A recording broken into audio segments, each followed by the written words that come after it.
Ben aslında hepimizin bilinçaltı nasıl oluşuyor, zihin nasıl çalışıyor, düşüncelerimiz, kaderimiz nasıl oluyor, bedensel hareketlerimizin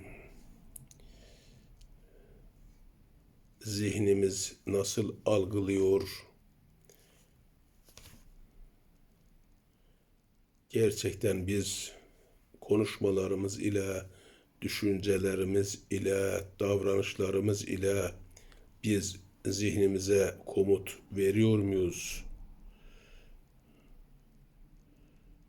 Veya bizim düşüncemizi, bizim ifadelerimizi, bizim beden dilimizi zihnimiz komut olarak alıyor mu? O doğrultuda faaliyette bulunuyor mu?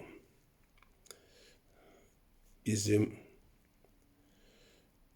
karar almamızda, adım atmamızda, eylemlerimizde, faaliyetlerimizde en fazla etkili olan nedir? Bilinçaltı mıdır? Zihnimiz midir? Ruhumuz mudur? Kalbimiz midir? Yüreğimiz midir? Gönlümüz müdür? Alışkanlıklarımız mıdır?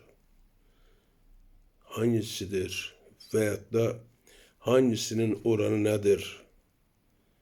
Bunlar üzerinde kafa yormamız gerektiğini düşünüyorum.